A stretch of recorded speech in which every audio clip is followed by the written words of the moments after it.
Governor, are you prepared to take the constitutional oath? I am. I, Ronald Reagan. George Herbert Walker Bush. William Jefferson Clinton. George Walker Bush. Barack Hussein Obama. Donald John Trump. Do solemnly swear that I will faithfully execute the office of President of the United States. and will, to the best of my ability, Preserve, protect, and defend The Constitution of the United States. So help me God.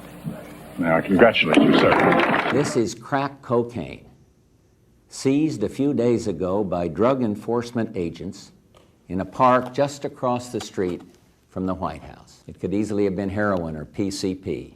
Drugs are menacing our society. When I took office in 2001, our country was facing a troubling rate of drug abuse. It is a problem the likes of which we have not seen. Today, we are seeing more people killed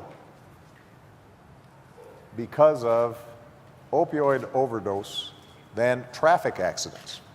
Heroin, cocaine, and methamphetamines. It is a tremendous problem in our country, and we're going to get it taken care of as well as it can be taken care of. It must include a combination of government and private efforts which complement one another. We want to reduce our demand for drugs, but we are determined to reduce the supply. It's a two-way street, that one will help reduce supply, but we in our nation have an obligation to work with our young to reduce the demand. No one among us is out of harm's way. Young, old, men, women, Rich and poor, children. urban and rural. But turf battles won't win this war.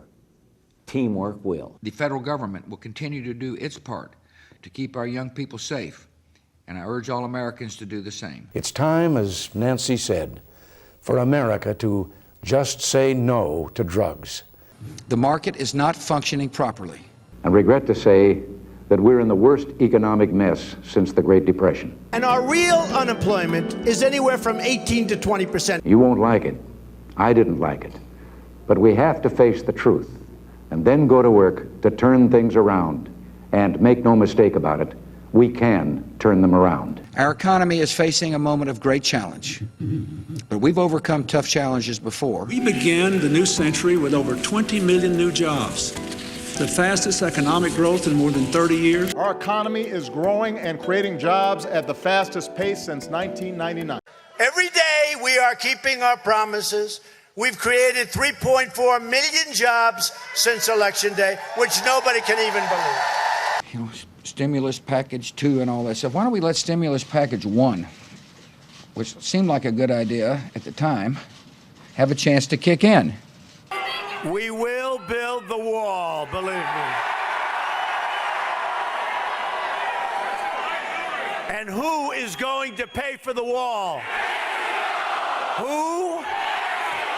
And no matter how decent they are, no matter their reasons, the 11 million who broke these laws should be held accountable. It is wrong and ultimately self-defeating for a nation of immigrants to permit the kind of abuse of our immigration laws. I'd like to see something done about the illegal alien problem that would be so sensitive and so understanding about labor needs and human needs that that problem wouldn't come up. Rather than making them or talking about putting up a fence, why don't we work out some recognition of our mutual problems, make it possible for them to come here legally with a work permit, and then while they're working and earning here, they pay taxes here. And when they want to go back, they can go back, and they can cross and open the border both ways by understanding their problems. This is the only safety valve right now they have with that unemployment. Recognize Mexico is an incredibly important part of the American future.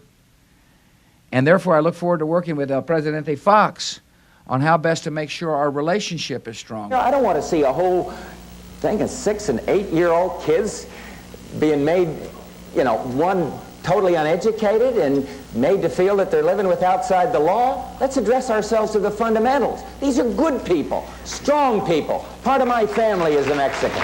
My predecessor, President Bush, once put it, they are a part of American life. Immigration is not just a link to America's past. It's also a bridge to America's future. There's an old saying in Tennessee, I know it's in Texas, probably in Tennessee, that says, fool me once, shame on you. If fool me, we can't get fooled again.